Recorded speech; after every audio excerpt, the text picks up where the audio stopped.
Dans tous les cas de figure, Am Israël Chai, nous avons un pacte qui a été contracté avec Akadosh Baruch Hu, entre Israël et Hachem, comme quoi Israël sera présent jusqu'à la fin des temps.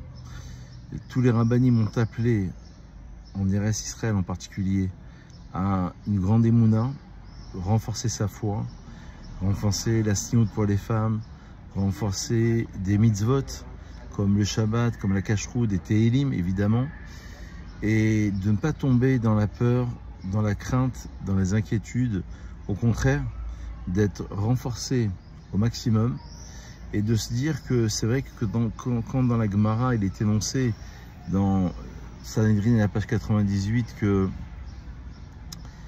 lorsque l'Iran, qui était la Perse à l'époque, tombera dans les mains de Rome, ça veut dire finalement les États-Unis d'aujourd'hui, eh ben ça sera un des signes forts, d'après on l'a dans la Gemara, de la venue du Mashiach. Quand on nous dit que dans la Gemara de Shabbat, page 115, qu'il y a 7 livres dans la Torah, le 7e livre serait composé de 85 lettres, et Rabbi Yehuda Hanassi nous enseigne dans la Gemara de Shabbat, page 115, que ces deux versets concernent, et bien justement, lorsque l'Arche Sainte était, comment dire, en voyage, l'Arche Sainte contenait la Torah, et ben il demandait, Moshe disait, que tes ennemis se dispersent. Et lorsqu'elle faisait halte, cette arche, il disait, reviens Hachem des myriades, des milliers d'Israël. D'après le Rav Shimshon Raphaël Hirsch, cela concerne toute l'histoire d'Israël. Ça veut dire que lorsque le Aaron, qui représente la Torah, et Israël, d'après le Zohar Kadosh dans Parashat Shlach Lecha, le monde a été créé que pour Israël. Lorsque justement l'arche marche, ça veut dire dans l'exil, dans toutes les pérégrinations, toutes les difficultés de l'histoire, eh ben on demande à Hachem de nous faire disperser ses ennemis. Et c'est pour ça que d'après le Rav Hirsch, ces deux versets, uniquement entourés par deux nouns inversés, eh ben seraient considérés comme étant Sefer Bifnei Atzmo, un 7e livre de la Torah, parce qu'il concerne toute l'histoire d'Israël, mouvementée, perturbée par toute forme de perturbation justement dans le monde, reliée à des guerres, reliée à l'économie. Je vous rappelle que le Rambam, dans les Chot Ta'anit, il enseigne que celui qui considère que c'est le pur fruit du hasard, toutes ces guerres qui arrivent, et que c'est derech haolam, c'est l'habitude du monde. Il y a des tensions au niveau des pays, il y a des tensions au niveau économique, il y a des tensions entre les politiques, entre les hommes politiques. Il dit, le Rambam Maïmonide écrit il y a plus de 800 ans, dans Ilchot Ta'anit, Perek 1, chapitre 1, il dit que c'est derech arzariyut, c'est une forme de cruauté, parce que les gens ne vont pas faire teshuva. Les gens ne vont pas se remettre en cause. Au contraire, ce qu'on veut, nous, c'est la remise en cause, c'est la teshuva, en considérant que ces événements, ils n'ont de sens que à travers un retour essentiel du peuple d'Israël vis-à-vis de son essence, vis-à-vis de sa mission. Comme il est dit dans les Pirkei Avot, sache d'où tu viens et vers où tu vas.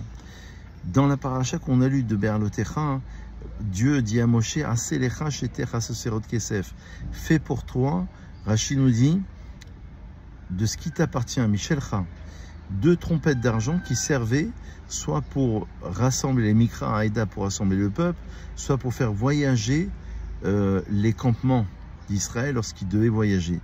Et dans le texte de la Torah que nous avons lu ce Shabbat, puisqu'on est en pleine guerre, à travers Israël, à travers ceux qui veulent exterminer Chas v'Shalom Israël, on a ce pacte qui était contracté, dans lequel on doit avoir confiance. Rabbi Nachman nous dit, de Breslev, il nous dit que les peurs, les angoisses, les frustrations, tout ça, c'est Aitzat Yetzirah, c'est le penchant du mal, c'est le conseil du mal.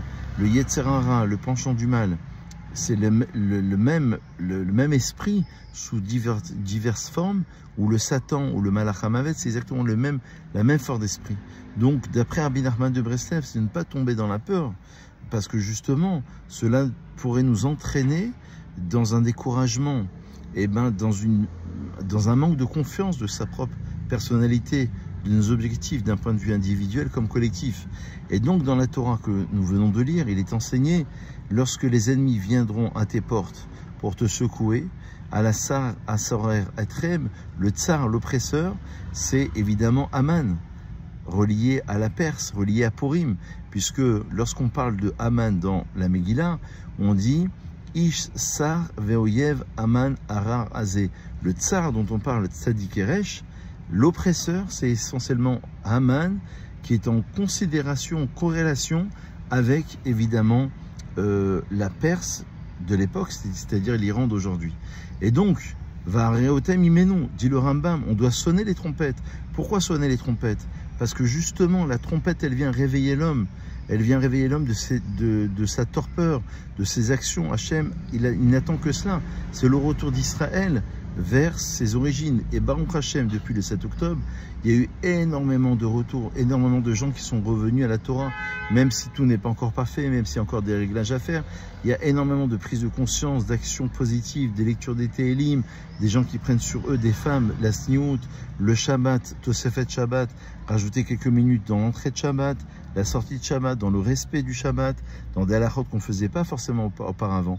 Et bien ça, c'est la croyance du peuple juif. C'est ce qui nous rend justement éternels. C'est la raison pour laquelle Veno Chartem et Orivechem, la Torah va nous enseigner, vous serez délivrés, vous serez sauvés de vos oppresseurs, parce que vous allez faire justement Teshuvah. Dans la paracha de Shlach Lecha, c'est exactement la même idée. Quand Dieu dit à Moshe, envoie pour toi des explorateurs pour aller explorer la terre d'Eretz Israël. Ils vont revenir 10 sur 12, c'était les grands princes des tribus, de chaque tribu, et ils vont décourager le peuple. Et c'est ce découragement-là qui va entraîner Bechia Ladorot, un pleur pour toutes les générations. Ça veut dire que toutes ces générations, jusqu'au 9 Av, ce sera un pleur fixé pour les destructions des 2 temples qui auront lieu beaucoup plus tard, à cause du fait que l'on s'est découragé et qu'on n'a pas su croire profondément à Kadosh Baruch Hu. Donc quand Rabbi Nachman de Breslev nous dit que l'enjeu de la fin des temps, on en revient tout le temps dans nos cours, c'est la Emouna et le Bitachon, je crois qu'on y est véritablement. Ne pas tomber dans le stress, ne pas tomber dans la torpeur, ne pas tomber dans les angoisses, dans la frustration, parce que tout ça, c'est le Yetzer Hara. Au contraire, se renforcer et d'y croire profondément et de se dire que si on a eu cet enjeu profondément, c'est qu'on va arriver à un niveau supérieur. Les kabbalistes nous enseignent qu'avant une grande révélation, il y a un Tzimtzum. Tzimtzum, c'est lorsque Dieu a créé le monde, il s'est replié sur lui-même pour créer justement quelque chose. Et bien, avant Purim, on fait un Tzom. C'est le Taranit Esther, le jeûne d'Esther. Et le Tzom, ça vient de la racine, ça veut dire un jour de jeûne, de Tzimtzum, d'un repli. Il faut d'abord qu'il y ait un repli. Rabbi Nachman nous dit qu'à chaque fois qu'il doit avoir une révélation dans le monde, une grande chose qui doit se dérouler, il y a toujours une idée de rétraction. Avant le 48, la création, la renaissance de l'État d'Israël, il y a eu évidemment la Shoah dans toute l'histoire du peuple juif. Avant une grande révélation, avant la découverte d'un grand livre, d'un grand Rav qui va révolutionner le monde, il y a toujours une période un petit peu obscure, un petit peu difficile.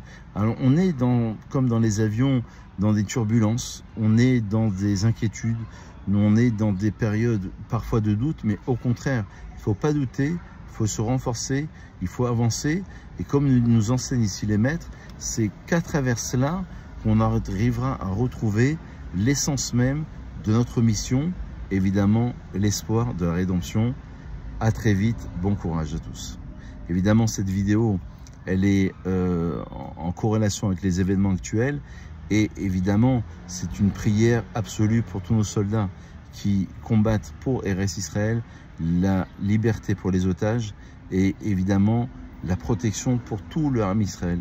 On forme un seul peuple, un peuple qui est uni, un peuple qui est ensemble, un peuple qui y croit, un peuple qui est attaché à sa terre, un peuple qui est attaché à ses valeurs, à ses traditions, à la halakha, à ses rabbanim et à sa croyance. Bonne réflexion et à très vite.